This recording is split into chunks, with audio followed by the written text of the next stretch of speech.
Se ha comenzado a trabajar en plataformas nacionales.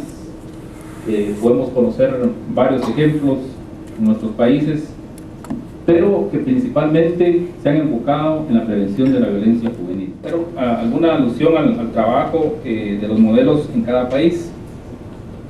Es oportuno indicar que, por ejemplo, en Guatemala tenemos los modelos centrados o enfocados en la prevención primaria de la violencia, ¿sí?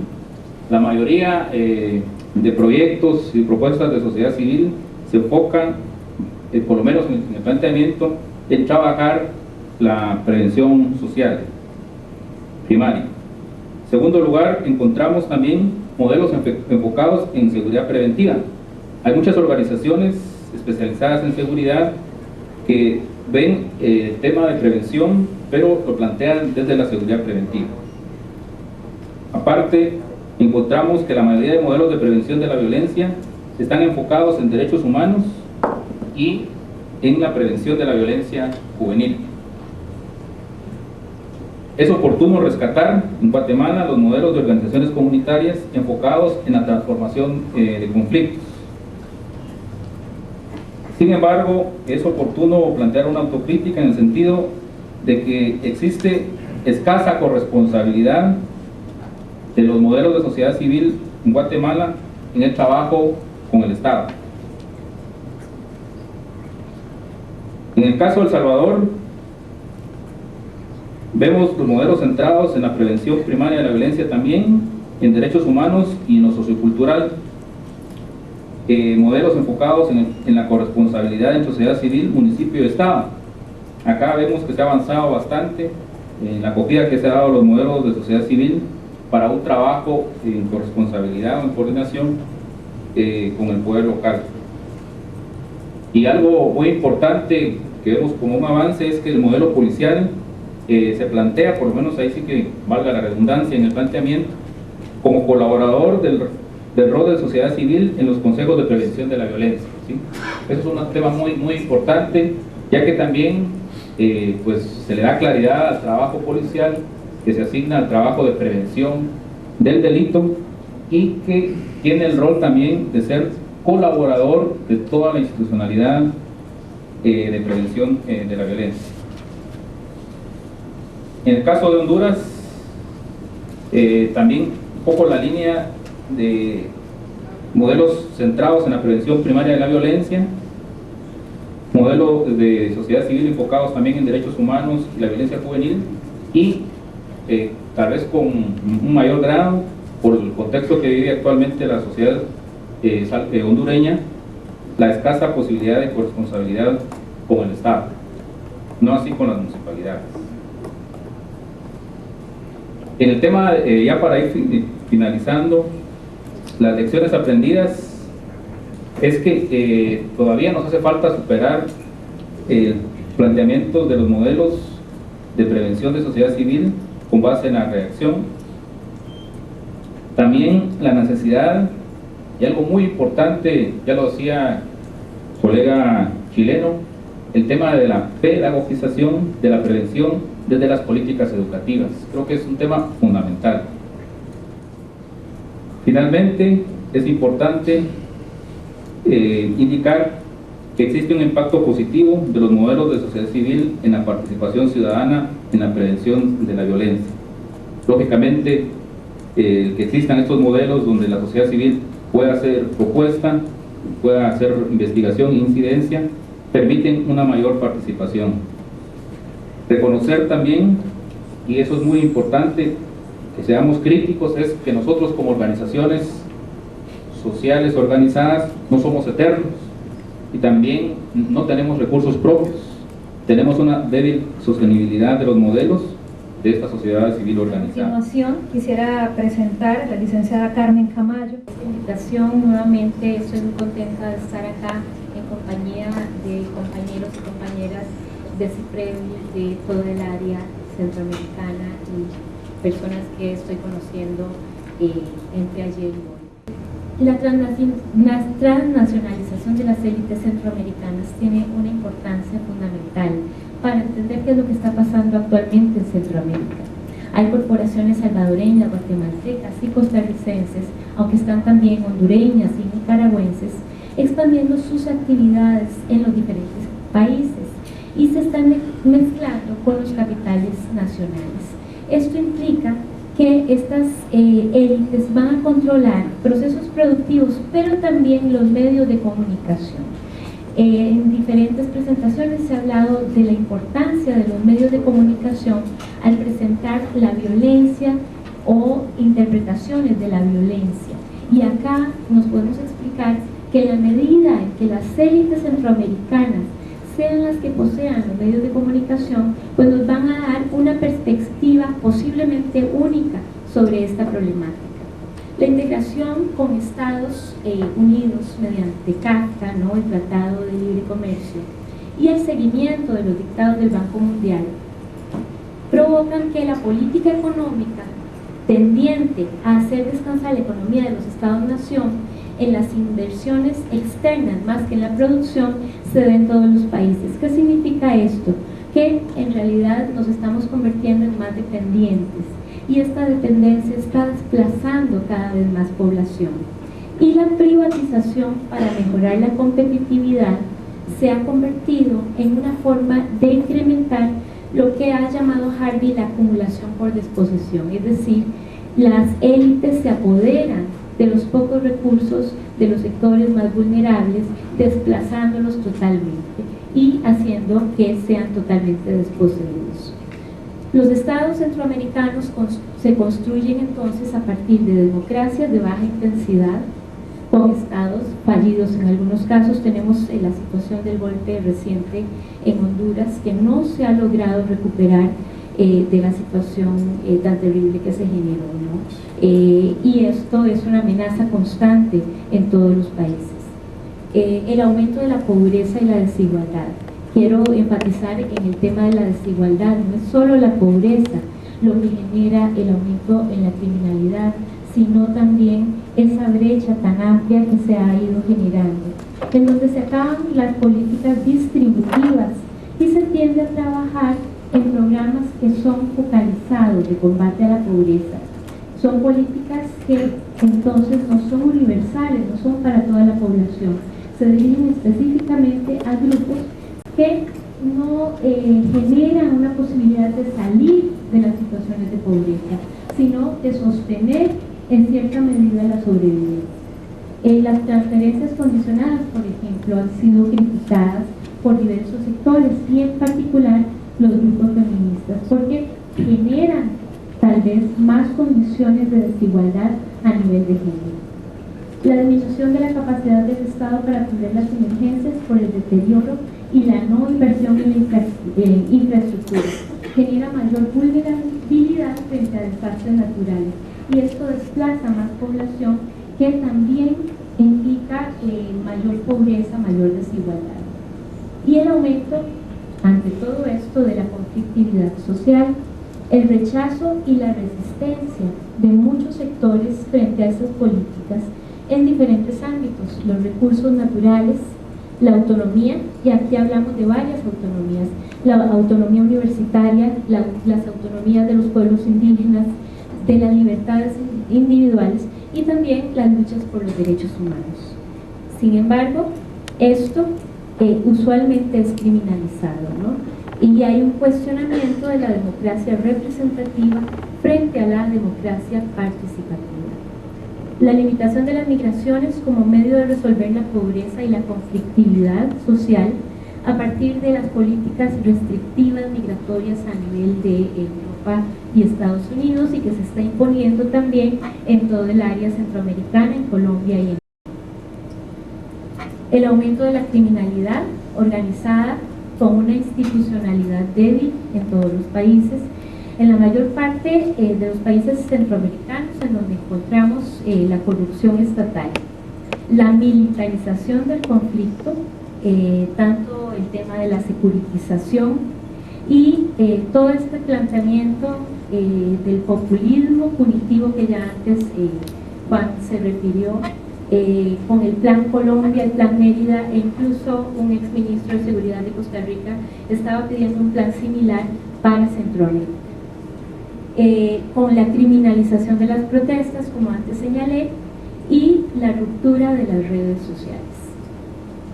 Bueno, esto ha significado que el paradigma de la securitización, es decir, de ver de qué manera los estados-nación se protegen de aquellas personas que se consideran peligrosas, es lo que se ha regionalizado con más énfasis. Se conformarán además, cuando sea posible, diferentes equipos de trabajo para tratar diferentes temas de investigación. Los equipos harán propuestas para intervenir, incidir y ampliar las redes a nivel local. Esta es como mi idea en mi cabeza de lo que podría ser esto.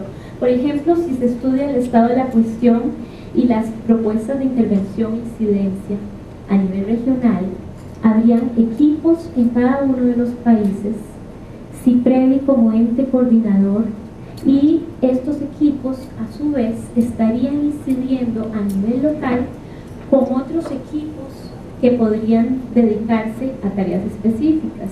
La primera tarea sería la de investigación, pero tendrían que venir las tareas de incidencia, de acción social, etc. De manera de que se hagan redes o núcleos sobre temas específicos, ojalá que muchos núcleos, de manera que se pueda realmente contar con una incidencia mayor. Los aportes de nuestros ponentes y participantes de este seminario, y a continuación abrimos el espacio de preguntas y respuestas, para lo cual solicito el apoyo de Ana Julia Escalante. El modelo de análisis que nos ha presentado la doctora Camaño realmente nos ayuda a reflexionar con mayor profundidad, sobre todo en los aspectos de la realidad, porque este problema de la violencia tenemos que verlo también en el contexto mundial, porque yo veo que a veces nos centramos solo en Centroamérica, y esto está articulado a todo el proceso de violencia mundial, porque es un proceso mundial la violencia. El comercio de las armas es mundial, es un negocio. Pero yo quisiera también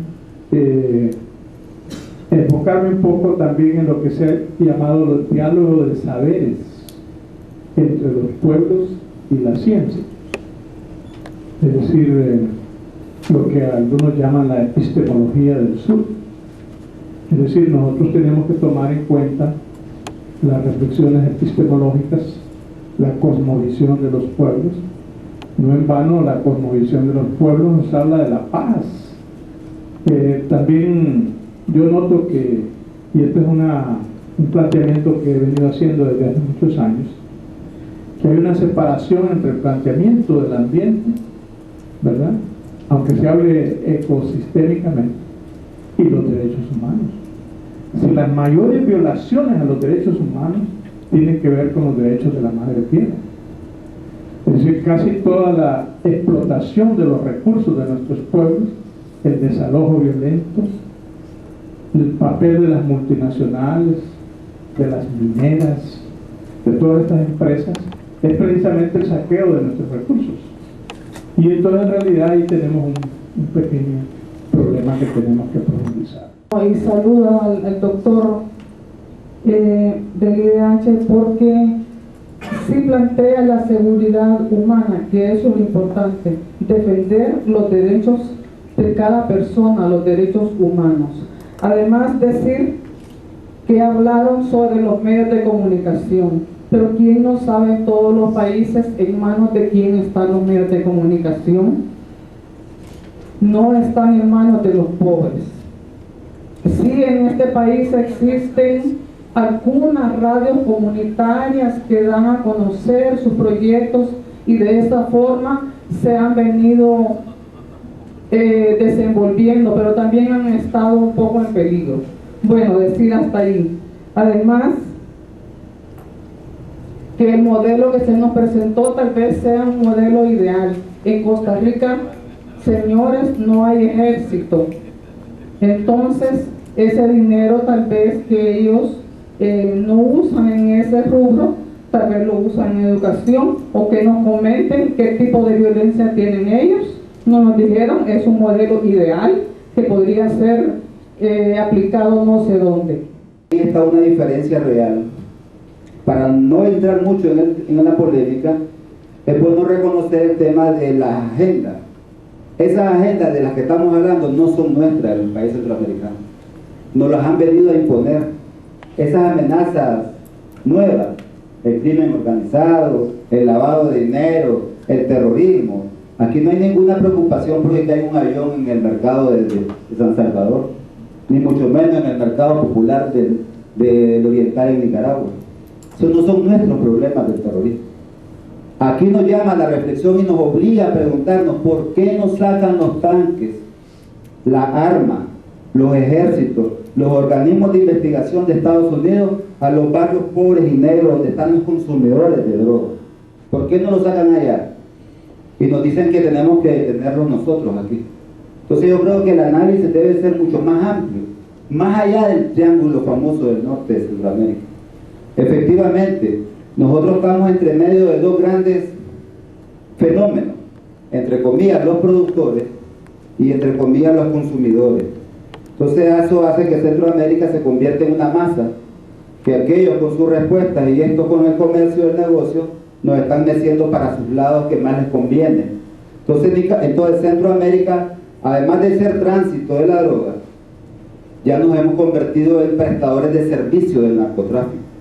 Somos pueblos en los cuales estamos siendo bodegas, estamos haciendo distribuidores, nos estamos utilizando a la región para eso y está cayendo en esa trampa tanto instituciones públicas como el pueblo pobre y humilde de esta región. Agradecemos mucho las opiniones vertidas en este espacio. Creo que a la doctora Camayo se le hizo una pregunta si el modelo que usted proponía era un modelo ideal o responde a la realidad de Costa Rica. Bueno, en realidad Costa Rica sigue promoviendo siempre que es el país ideal, pero en diferentes exposiciones que yo he hecho, me aprovecho de que no hay ticos usualmente en estos foros, yo digo que el modelo ideal es más una propaganda, ¿no? Precisamente hoy en el periódico La Nación, y lo más importante en Costa Rica, aparece una noticia de que a la salida de un baile en una discoteca, unos muchachos piropearon a unas muchachas y resulta que eso terminó en la muerte de 3 jóvenes, ¿no? No estamos exentos de situaciones de violencia, no estamos exentos de situaciones de narco. Lastimosamente, no lo digo con orgullo, es un tico quien mandó a matar al agente de Facundo Cabral y mataron a Facundo Cabral por orden de un costarricense, ¿no?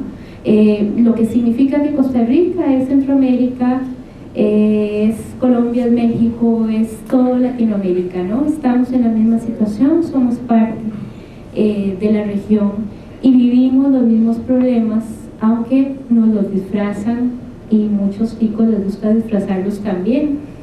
En esta situación es que yo planteo un modelo de investigación, ¿no? No es más que una posibilidad de pensar cómo investigar el tema de la violencia, como puede ser algún otro tema como el de migración que yo trabajo más directamente. El tema de la violencia tiene, como ya vimos, se hicieron presentaciones magistrales sobre los diferentes modelos, paradigmas que se utilizan para investigarlo.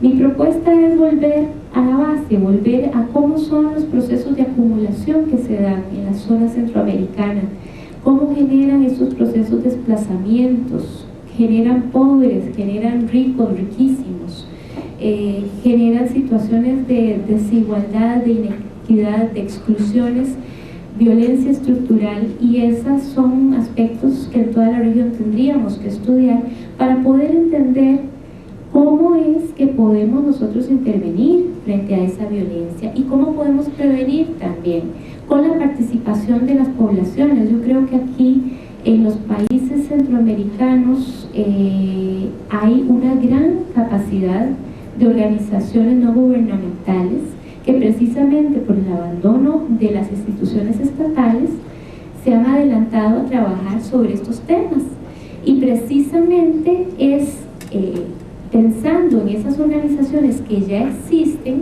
que yo planteo un modelo en donde podamos juntar tanto el trabajo académico de las universidades con el trabajo de las ONGs, de las comunidades de base. Y yo hablé también de las diferentes manifestaciones en relación con, por ejemplo, el tema de las autonomías indígenas, de los problemas ambientales. Esto se está dando en estos momentos en toda Centroamérica. ¿Por qué no unirnos con esos movimientos para generar alternativas frente a todos estos problemas de violencia? Entonces, es simplemente un modelo que pienso que podríamos implementar, que hay que aterrizar, por supuesto, hay que operacionalizar y pensar cuáles son los recursos, con qué organizaciones, con qué instituciones se puede trabajar, cómo se va a trabajar.